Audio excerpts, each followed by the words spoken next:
Hi friends, it's me, Michelle Renee, but you guys know me as Giggles. I feel like I haven't done a face video in a really long time. It's because I'm still trying to get to know my ring light, and also you can, see it in my glasses. Anyway, I did technically make a couple videos with it, but I didn't like how they came out, so I'm just trying to redo that. But yeah, I hope that you guys are liking the narration so far. More theater stuff coming at you soon. Woo! Anyways, here's my very, very, very overdue January theater favorites. Number 1, so I know I'm really, really late on this. I finally watched The Little Mermaid live. I went with my cousin and her daughters to the zoo, and the girls were like, oh my gosh, you have to see Little Mermaid live. So we did. I have mixed feelings on it. I feel like everybody kind of does, because like it wasn't really the play. For those of you who know, if this is a spoiler, I'm sorry. It wasn't really the play Little Mermaid, which was really sad because I was really excited for Ali'i Cravalho, who, if you don't know, is the voice of Moana. She was Ariel, and I wanted her to sing Beyond My Wildest Dreams, which is exclusive to the stage version of The Little Mermaid. It's not in the movie, but I like that song, and so it was like, oh, they didn't do it. It's bollocks. But I did like Ali'i Cravalho. I think she was kind of held back here and there vocally. I know my cousin was saying like, oh yeah, I don't think she was right for the role. She didn't have a strong enough voice. But at the same time, she was on a harness for the majority of it, at least from what I can tell. So I have no experience with that kind of thing, so I assume it's pushing on where your diaphragm sits in a very unpleasant way. So I'm giving her a lot of slack there. I think Ali'i was a really great pick for Ariel, and they did this thing, they don't even do this on Broadway, but what Little Mermaid Live did do that I really loved was they have her hooked up to this harness in her mermaid suit and everything, and they kind of have her swim out like into the audience, like overhead. But oh my gosh, I got chills when she started swimming, and the way that they move her just makes her look like she's like, in the water. It was really creative, and I love that so much. I also really enjoyed the Eric. I can't remember his name, but I kept talking about him to my cousin, and I was like, this Prince Eric is so cute. You can tell he's done theater stuff. And I think I looked him up, and he does more like film things now, but back in the day he did a lot of theater stuff. So I thought they were great. Queen Latifah was great as Ursula. I love Queen Latifah. She's so humble, very inspiring. And she did Ursula a lot of great justice, in my opinion. And the supporting was alright. That's my opinion. They were okay. Not super like spectacular, but not like really like either. So yeah, I liked it. I would watch it again sometime with my cousin and her daughters. Yeah. The second thing I saw this month was at the Pantages Theater in Hollywood. It was Frozen. I'm not the biggest fan of Frozen, but my friends Steven and Taylor. Steven's the one who got me the ticket. He was my Mr. Green in Clue. That's where I met him, and I met Taylor in Clue too, and then we all did Spam-A-Lot and Little Shop of Horrors together. Yeah, they were taking me to the Pantages Theater, and I was like, oh man, Frozen. I was like, I mean, I'll go. I love the Pantages. And so I went, and yeah, Frozen was way better on stage than it was in the movie, in my opinion. It was so much better. I love the new songs. I already heard them, but it was nice to see it live, and this is a hot take.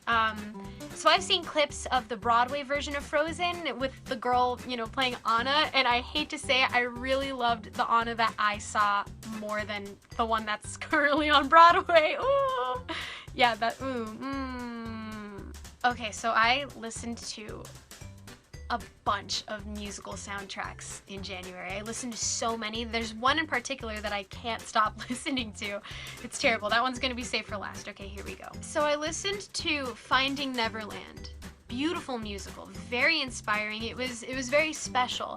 A lot of it, like, I particularly felt like I didn't resonate as much with it as I could like another story or another musical, but it was very meaningful and interesting, and it was very classical and classy and pretty. It was really cute, and it's, if you don't know what it's about the guy who wrote Peter Pan, and he's trying to, put this great thing in the world that everybody knows about nowadays, and I love stories like that. So that was really interesting about it. And you know, obviously they fictionalized it here and there, but I think a lot of this was based off of nonfiction, and it was just really, really pleasant. Another musical I listened to, and you guys may not like me for saying this, I listened to Jagged Little Pill, and I didn't like it that much. I couldn't get into it. It just wasn't my cup of tea. I don't know, it wasn't anything special to me. Like, you know, that's just my opinion. If you are a really huge fan of Jagged Little Pill, good on ya. But for me, it just didn't really resonate with me. It was okay, but honestly, I couldn't really get through the whole musical. Prove me wrong. Tell me why it's great. Tell me in the comments so that I could maybe have a different perspective and see why a bunch of people like it so much. I also listened to Pretty Woman, the musical, and that was actually better than I thought it was going to be. This is kind of the opposite. I thought Jagged Little Pill was going to be amazing to me, and I thought Pretty Woman was going to be, but I listened to Pretty Women, and I really liked it. It was cute. I liked the song, Don't Forget to Dance, and there's another one that's kind of lovey, and I forgot what it's called, but I really like that too. It was a really pretty musical for Pretty Women. Okay, so I finally listened to Hadestown, and I loved it. Alright, so the deal with this is I say I finally listened to it. The truth is I listened to it a long time ago, or at least tried to, and I decided a little too early on that I didn't like it. I have that problem. Maybe I'll have to give Jagged Little Pill a revisit because that sort of thing happens. But I listened to Hadestown. I'm a big fan of the original myth of Hades and Persephone. I'm such a big fan of that. I read all the webtoons about them because I just love that story so much. They're my favorite characters in Greek mythology. Hadestown isn't all about them though. It's also about Orpheus and Eurydice, who are another myth that I also enjoyed at some point in my high school life. And oh my gosh, this musical kind of opened my eyes to a lot in terms of my view on relationships and things. I think this is a bit of a spoiler, so forgive me if you know, you haven't listened to it yet. They put a really great deal on trusting another person, like, you know, your romantic partner in that musical. And, you know, like, some people start off more cynical, some people start off more naive, and sometimes you can kind of switch and end up the other way. It was very well put together. I personally, there's so much I want to say about it that I feel like I shouldn't or can't, but it was so good. And also the music itself was very charming. It was like, people kind of compare it to Hamilton. I see it as like its own thing. It's more jazzy in my opinion. It's more industrial, steampunky sounding, and I really like that. I loved the lesson. I like how it ends. That's probably sounds weird. I love how Hadestown ends. I'm a big fan of that kind of thing. If you listen to it, you'll know what I'm talking about. But also, Patrick Page is in it as Hades. I love Patrick Page. He was in Spider-Man Turn Off the Dark as the Green Goblin. It was a really awkward musical in my opinion, but he was the Green Goblin in that musical. And then, more importantly, he was in The Hunchback of Notre Dame as Frollo, who's my favorite character in that musical. So I was like, oh my gosh, it's Patrick Page as Hades. He sings so low. I was like, oh my gosh, it was that, like, okay, if nothing else I've said about Hadestown gets you to listen to it, that should. Just hearing how low Patrick Page can sing, it was nuts. Just go listen to it.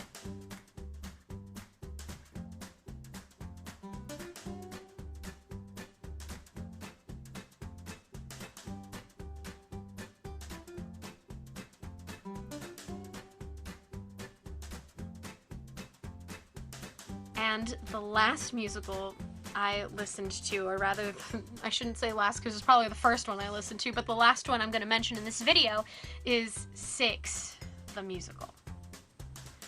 I refused to get into this musical. I kept hearing a lot about it, and I was like, oh my gosh, it's probably just another Hamilton from the looks of it. It's probably not even going to be great. It's like an all-female cast, and as great as that is, like, I like seeing casts where there's both. You know, I can't do musicals that just have women or just have men. I like seeing both. And, you know, I just was convinced I wasn't gonna love Six. I decided to sit down and listen to it. I clicked on the first song, Ex-Wives, the big opening number. I was into it. 5 seconds in. I was like, I already knew by that point that I was gonna love the whole thing, and I do. Oh my gosh, I hate saying that. I hate saying how much I love Six. It's a great musical. If you don't know what Six is about, it's about King Henry VIII's 6 wives. But they modernize it in a way where it's not even a retelling of the story. It's more like it's just an interesting take on that whole thing. It's very different. It's a standalone piece. It's not like Hamilton or Hadestown or whatever. It's about his 6 wives, and they get together and they start a girl band. And the whole idea is like, oh, well, who's gonna lead the girl band? Oh, well, why don't we all sing about all the crap we've had to go through being married to Henry, and whoever has gone through the most crap gets to lead the band. And there's more to it, especially towards the end, but I'm not gonna say anything because y'all should go listen to it. But it's such an interesting idea, and they make the girls like so different and interesting, and you know, they throw in like, you know, the little historical bombs here and there where they like they have a bunch of like references or inside jokes. I'm not even a history buff, and I was like, oh, ha, ha, ha. It's, you know, it was just such a fun musical. I would say my favorites in particular, I started off real strong with Don't Lose Your Head. I think Anne Boleyn is my favorite one out of words I never thought I would say. I also liked All You Want to Do, which is the Catherine Howard song, and Catherine of Aragon was pretty cool too. I also really like The Last Wife, Catherine Parr. Yeah, she was cool. I Don't Need Your Love was a really good song. I also really like the finale. The finale is called Mega 6, and they don't have it officially on the soundtrack. They encourage people to record it as if it were like an actual concert. That's what they've been calling it. They've been calling it like a musical and a concert. It's kind of both, best of both worlds, but since I'm a musical thespian person, I'm just gonna call it a musical. But I thought that was really neat. I feel like that's a statement. I can't quite figure out what it means yet, if anything, but I enjoy how different that is because, you know, you're not allowed to really film a musical, though we all watch the bootlegs. But, you know, but 6 is like, no, we want you to record this one. It's the finale, it's not in the soundtrack, please record it. It's very interesting. I feel like I can't play any character in that musical, and I still really love it. Although if I had a chance at a character or two, I would say I'd probably go for Anne Boleyn or Catherine Parr. I think those are the only characters that I can get in that musical.